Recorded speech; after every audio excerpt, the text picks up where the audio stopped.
Hello and welcome to this edition of the IFS Zooms In with me, Paul Johnson. And joining me today, I'm delighted to say, are my colleague Jack Britton, who leads our work at the IFS on higher education, and Professor Alison Wolf of King's College London, who is one of the country's leading experts on higher and further education and has written a number of reports for government, but is very much speaking in a personal capacity today.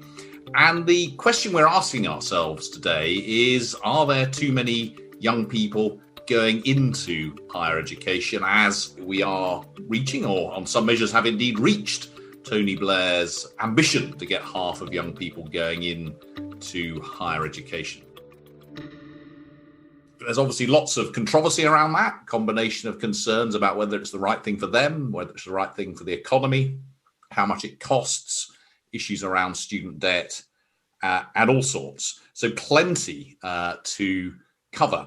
But let's kick off just by reminding ourselves of some of the basics of what is higher education, how many people are in higher education, and so on. So Jack, do you just want to remind us about, what do we mean by higher education? It's not completely straightforward. How many universities or higher education institutions are there? How many people do go through university? Hi, Paul. There's about 150, slightly more, higher education institutions in the UK. Primarily, people think of higher education, it's people doing first undergraduate degrees, so kind of standard 3-year or 4-year undergraduate degrees. And there's about 350,000 people doing those or starting those each year.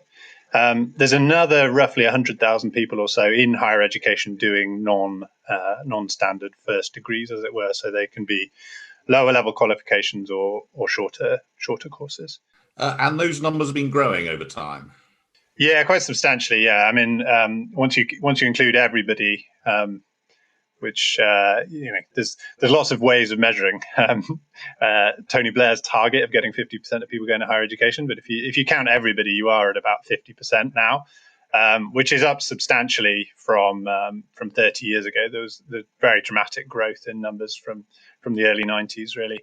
I think across the whole adult population, the total number of people with a higher education degree has roughly tripled from 1990 to a few years ago.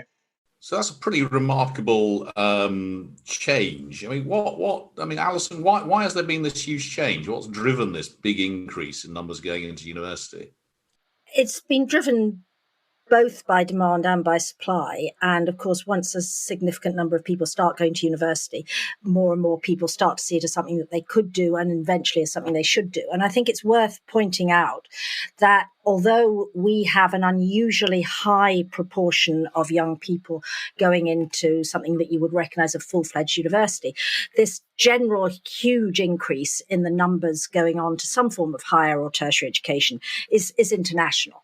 So I think that there are two things going on. I mean, the first is clearly in the modern world, there are jobs which do require quite extensive periods of specialized study and training. And that's a part of it. So a very large proportion of the people in higher education, just bluntly, are doing medically related training, everything from sort of doctors to radiographers to nurses and that's international. But what's also true is that once you start expanding higher education, it becomes a self-fulfilling activity because more and more employers will say, well, the easiest way to do a first cut as to who I think it would be worth looking at is to say, well, let's look at graduates. And parents start to say, oh my goodness, you really ought to go on, or you ought to think about going on, because look at all the other people who are, and you'll be at a disadvantage. And schools, which after all are academic institutions, tend to judge themselves and be judged by how many people they send on into the next level. So all of those things are fueling it worldwide. And I think that in discussing, your question, are there, quote, too many? It's really important to put beneath that a sort of a general statement. The developed world first went through universal primary education, then it went through universal secondary education. I think we are genuinely now in a world where a large and growing proportion, and it will soon probably be a majority of people, do something beyond the end of upper secondary. Then there's a sort of subsidiary question. Has this country got it right in putting its money so heavily on full degrees in standard universities? And that's a key question, isn't it? Because you talk about going beyond upper secondary, but you don't have to go beyond upper secondary into traditional university. There are vocational qualifications, further education qualifications, apprenticeship qualifications, which are all beyond the upper secondary, and which at the moment universities don't do that much of. Is that a fair statement? It's a fair statement and a totally unsurprising statement. And one of the things which is a really marked difference between this country and most other developed countries is the extent to which not only do we have a system in which universities are dominant and in which, but we also have a system in which these other alternatives are not really very live alternatives for most people. So I don't think that anybody has a system in which universities, so-called, are a completely unified sector but do everything. The typical pattern in most of the world is that you have a much more differentiated tertiary sector. So you will have universities, but they would be a smaller proportion of the total tertiary offer than they are in this country. And you will quite often have quite distinctive post-secondary institutions. The other thing about this country, about apprenticeships, which Paul, I know you've written about widely as well, is that we had a history of having a very typical apprenticeship system, killing it off partly by neglect, partly by circumstance, partly deliberately. We're now recreating it. But what has happened is that, again, for most 18-year-olds, there aren't that many apprenticeships on offer in this country compared to the high apprenticeship countries, such as particularly Switzerland, Germany, Denmark, Austria. So we have a very, very unusual institutional setup.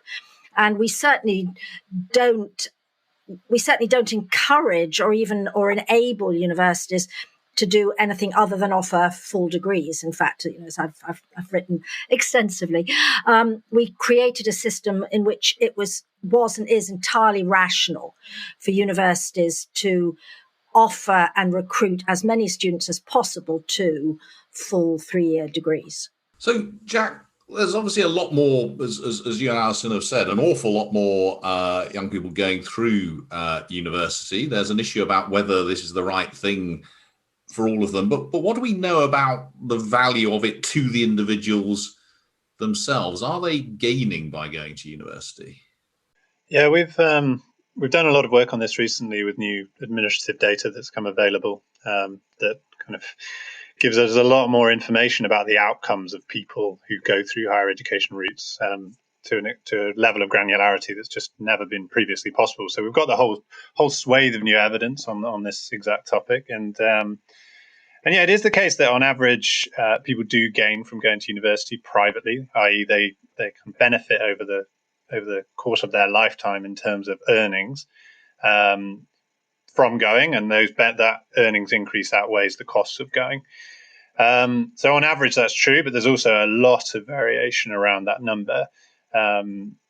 There's, in fact, quite a few institutions and quite a few subjects where, on average, students who attend those institutions or study those subjects actually earn less by age 30 than they would have done had they not gone to university. And we estimate roughly 20% of people who go to university would actually be better off if they hadn't gone at all. And those are just private returns. So there's quite a lot of subjects, as you say, where people don't gain from their earnings, and subjects like creative arts are certainly among those. And that's a substantial fraction. A fifth of students, you're suggesting, would probably have been better off in earnings terms if they hadn't gone to university at all, if they'd done something else. But I think, Alison, what you're saying is that those private, even that might be overstating the value of higher education, because those are private returns, and some of those returns are, as you say, simply because employers just use the fact that you're a graduate to work out who to interview in the first place. So I think you would suggest that the social returns are possibly even lower than that. I think that's right, though I would like to sort of make a couple of obvious points, which is that it's not a terribly good idea to think about something in education as entirely about future earnings, and Absolutely. that a lot of those earnings are not in any sense sort of market determined anyway. But having said that, I'll also make the obvious point that, yes, there's a lot of public money going into this, and there are other things where you think it might be a better use. So you do have to ask this sort of quite hard question, not just assume that any expenditure on education is automatically the best possible thing that you could do with it.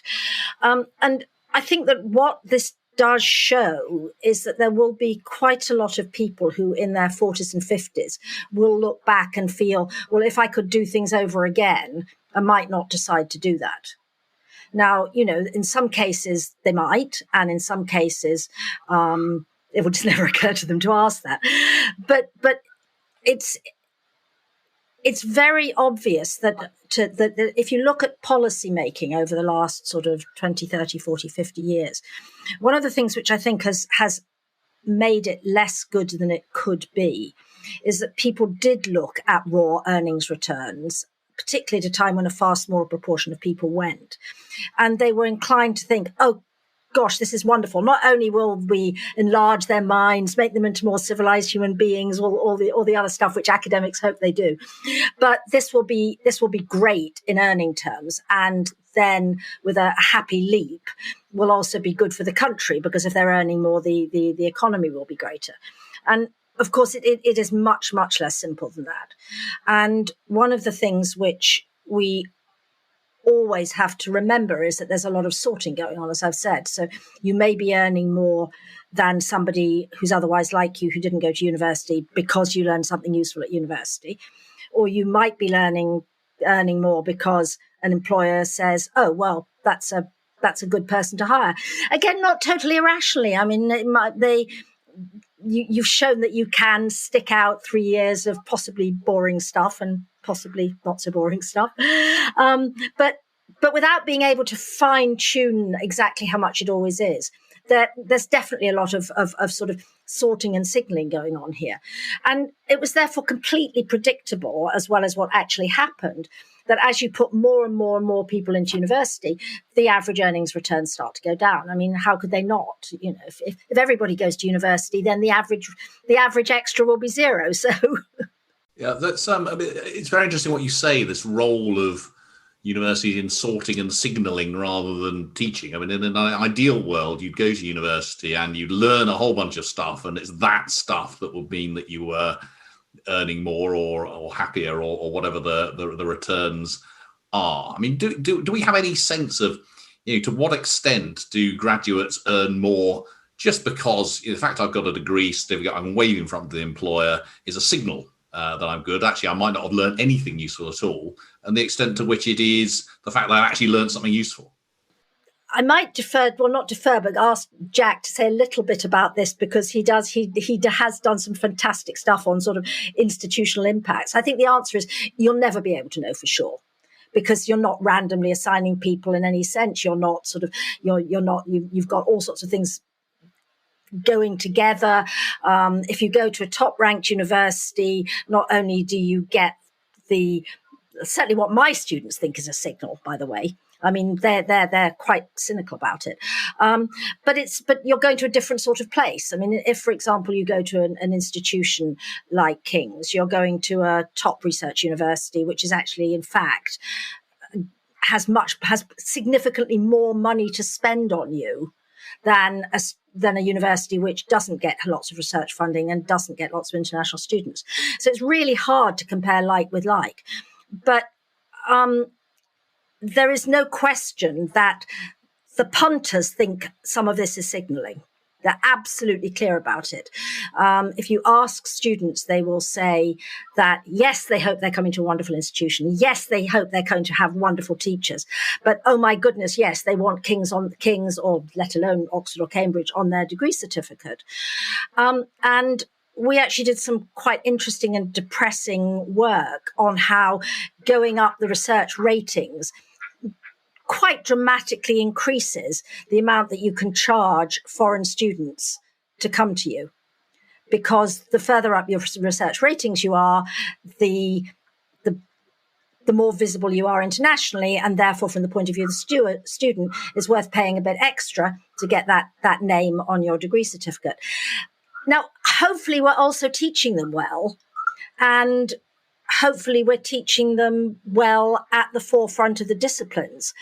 But I just don't think you can ever put a very fine figure on how much in any one case or across the system you're actually getting one rather than the other. But I'd sort of be quite interested in Jack's views on this, because in the fabulous research that he's done, which you can lose yourself in it for hours, you do have something to say about institutional impact over and above everything else. Okay, come on then, Jack. How much of it's signalling? Yeah, I think he's bigged it up a little bit too much, because I'm going to sit on the fence a little bit. I mean, I think it's true that you can't disentangle these things completely.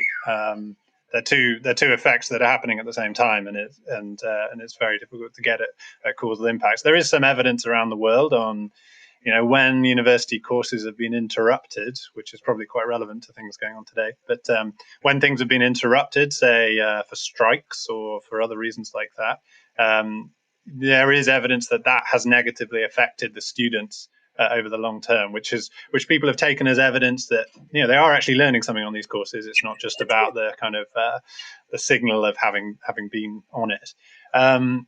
But one thing I'd say about the UK evidence is, we do see these very stark institutional differences early on, which, that is consistent with a signaling aspect being there, because it's really hard to differentiate between young people when you're employing them at 23 or whatever. But further down, you still see these gaps. So, through people's 30s, it's the people who attend the most elite institutions who really rapidly accelerate away. And so that does kind of lean back towards, maybe these people are actually more productive than people who went to the less elite institutions. It doesn't necessarily mean this is the causal impact of what the university is teaching them, but it does suggest that there are some more stories going on here rather than just a signalling thing. It's one of the things that worries me, Alison, is the sort of the way in which our university sector is set up often makes the university that you go to pretty much the only signal that an employer can use, because everyone gets a 2-1 at least nowadays. Yes. And, I'm an employer at the IFS, and we look at people who, have graduated from different universities, and we look at their A-levels, and we see they've all got firsts, basically. So I'm afraid we do take a first from some universities more seriously than a first from others. And that may be just signalling, or maybe that they're being taught more. I don't know. And given the size of the IFS, you can't ever actually find out definitively, especially since you guys believe in data and sample sizes. We're a bit too small for that, I'm afraid. But actually, picking up on your first point, I actually think it's very worrying. I think the thing that bothers me most about the way this country is set up, and this goes back to what I was saying earlier, is that we have a single prestige system. And it's about which university you went to. And that, I think, is quite extreme. It's not unique, but it's quite extreme. If you look at some other countries, and if you look historically too, actually, I'm not saying that the very top won't be a top university. I mean, most countries have some highly elite institutions or fairly elite institutions, but they do also have, if you like, alternative hierarchies, alternative status systems. And I actually think that that's really important. So yes, this wouldn't affect, IFS is a very specialist employer. You're likely to go on hiring people who come from pretty intensive degrees and increasingly postgraduate degrees at a very small number of universities. But for most employers, and this is not just about people staying in a very specific vocational course. For most employers, it will matter whether you succeeded at a reputable place, showed you did well, even if you then shift degree levels. And I think that if you look at places like Switzerland is an obvious one, but Netherlands is another obvious one. You can make a really great career having started as an apprentice. You can make a really great career having started at a selective, specialist, higher vocational institution. And I think those alternatives are important, not least because at the moment, so much of your life is decided by whether you keep your nose down between age 16 and 18 and get one of those sort of, shovelfuls of top grades. And in the past, it seems to me there were more second chances and more alternative routes. And actually, France is an interesting example of this in many ways, because they're probably quite like us in lots of ways, including not just in higher education, but they have a super hierarchy, which really matters. What is quite interesting when you look at French social science research is that if you go back 40 or 50 years, it's very obvious that there were sort of two alternative routes to the top. And one was through, the equivalent of what we used to call articles and working in a company and going up and you went up that way and made a career in business and went to the top, and going the classic academic route. And now, as with us, there is this sense that you have to go the academic route or nothing. And not only the academic route or nothing, but only, you're certainly massively advantaged if you've gone through a particular part of the... justice. I mean, if anything, even more strongly than us, and actually much more... I was going to say that up front. They're not upfront about it, but in terms of put your money where your mouth is, the French spend much more on educating somebody in one of the grandes écoles, which are their sort of super elite institutions, than they do on university students. And it's a fantastic, fantastic education. And I am not in any sense indicating that this isn't a perfectly sensible thing for them to be doing in a mass education system, if they also work at trying to make it accessible. But it goes back to your point. It's not good when there's that one route and everybody feels that if they don't make it at 18, that's sort of it. Jack, Alison has alluded a couple of times to the cost of higher education. I think it may be still that there are some people listening to this surprised that we're talking about the cost, given that students in principle are paying over £9,000 a year themselves. And yet it is the case, isn't it, that this is still a very expensive system from the point of view of the taxpayer? Yeah, that's right. It's a slightly confusing or counterintuitive system in some ways, just because of the way student finance is set up. So while nominally students do have to pay tuition fees of just over £9,000 per year to do a university degree, they actually borrow all of that money from the government. So the government pays it up front, and then students repay it over the course of their lifetimes if they earn enough. Currently, they pay 9% of their earnings above about £27,000. So because that's quite a high level of earnings, quite a lot of them don't repay it. And so the taxpayer makes the big upfront spend to cover the fees, and then it doesn't get a lot of that back. So actually, the cost to taxpayer is quite a lot over the long term. And one of the sort of curiosities of the system, in a way, is that in a sense, the less economically valuable the degree, arguably, the more the taxpayer pays. Because if you do a degree and then don't earn very much, you don't pay it back. Whereas if you go and study something which economically at least is rewarded, you do pay it back. So you have this curiosity where the taxpayer is essentially subsidizing those degrees which aren't recognized much in the market and not subsidizing those which are valuable. That's right. And that's actually something that changed quite a lot when they made the big changes to the system that occurred in 2012. So tuition fees at that point were increased to £9,000. Previously, they were a lot lower than that, around £3,000. So before they used to top up that tuition fee with a government grant, and that grant could be adapted for different subject areas. Whereas in 2012, they really cut back on the grants and went to tuition fees, expecting that there would be differentiation in fees across different degrees.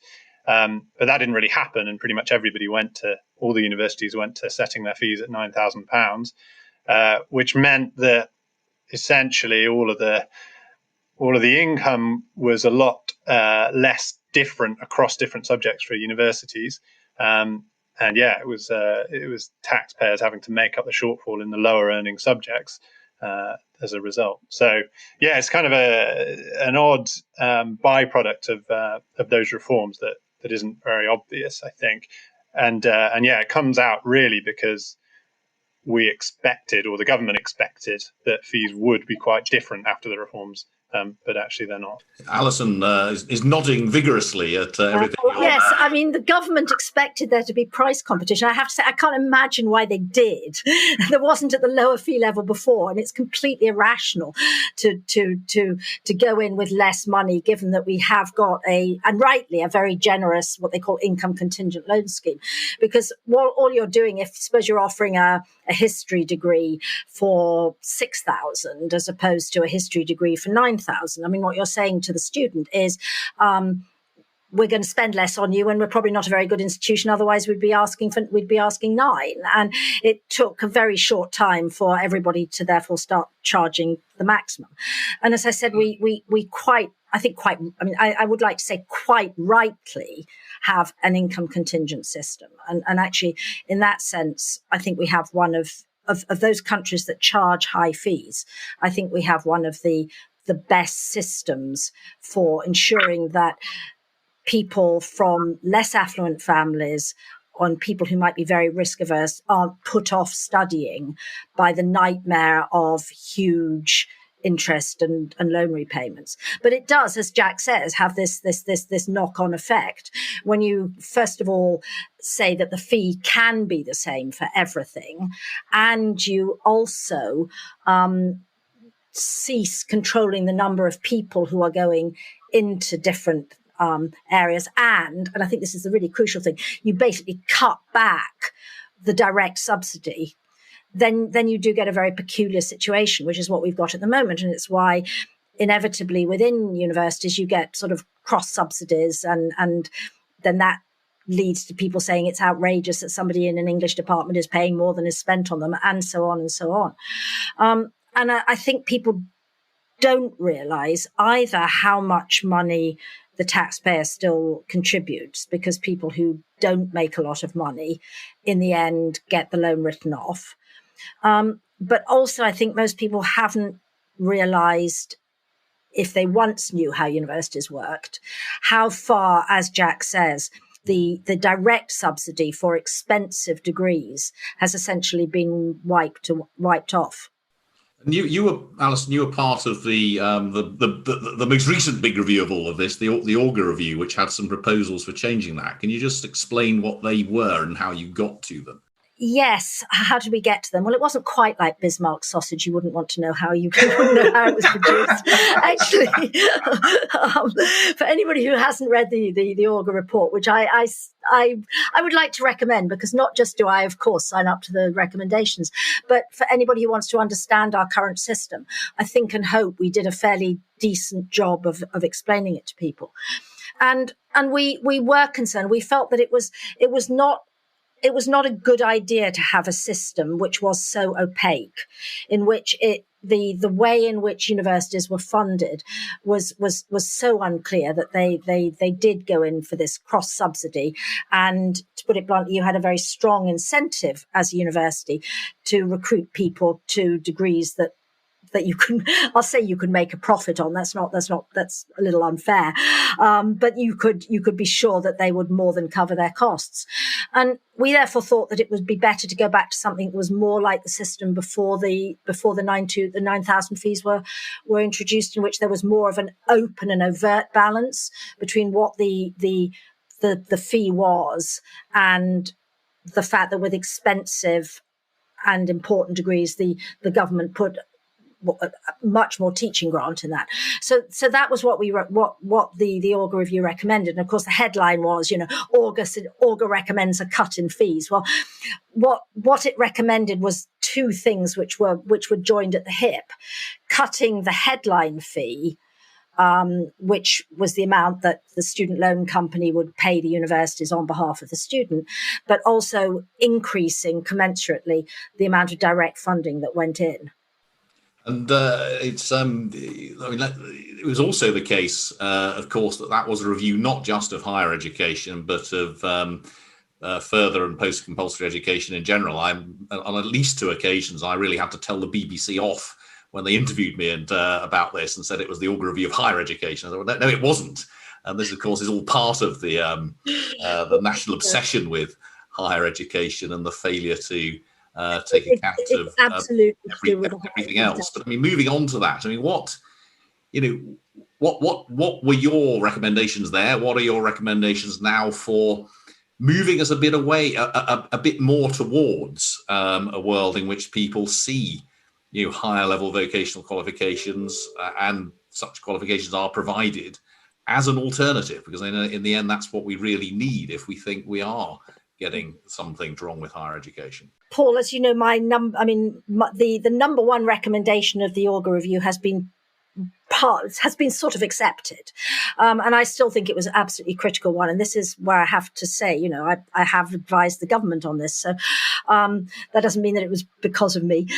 Things move slowly and incomprehensibly always inside government. But the number one recommendation in the Auger Review was one which I think has been probably promoted by pretty much every think tank in London by now. So it wasn't exactly a brand new idea, but it was that what you really needed to do was to make finance available to the individual in a much more flexible way. So they had an incentive to think about it in terms of lifetime spending.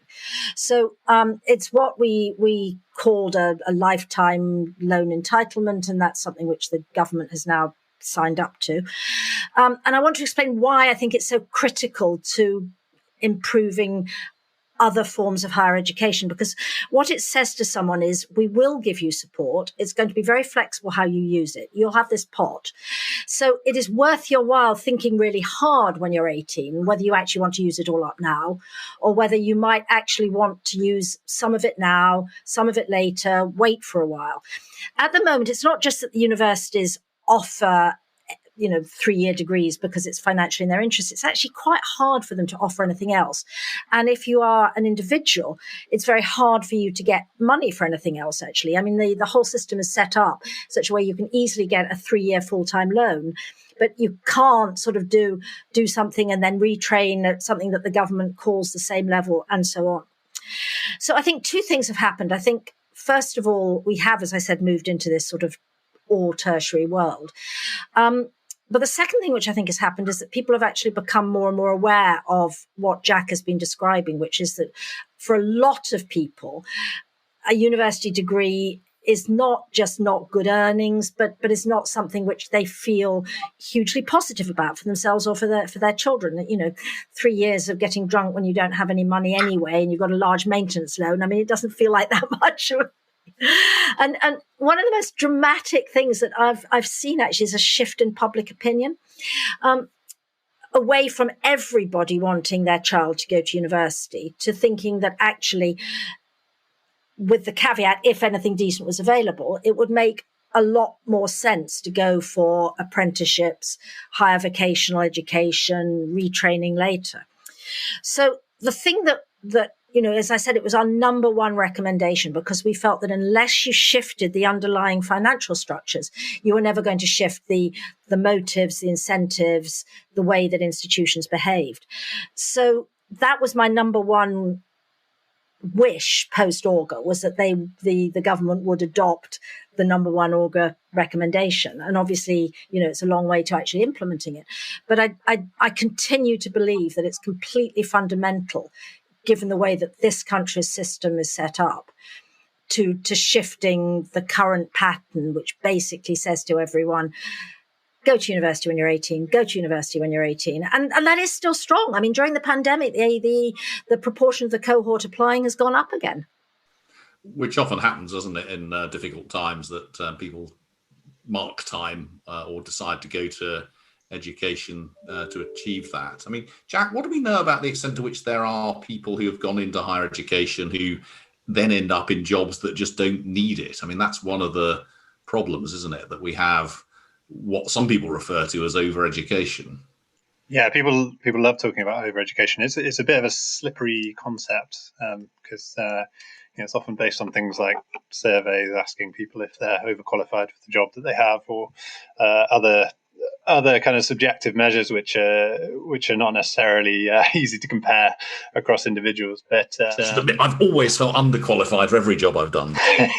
Yeah, so I mean, there is this point which is highlighted in the Auger review, actually, which is about a third of graduates are in non-graduate jobs. So that does suggest that we have a lot of or excess numbers of people going into the labour market with degrees that are not really needed, and that is higher. That is quite a lot higher than in other OECD countries. So I think that's the best stat that I've got on that. And on the vocational side, I mean, there is at least some tentative good news, isn't there? About there appear to be some vocational qualifications where the earnings returns are really quite good, but an awful lot of variation.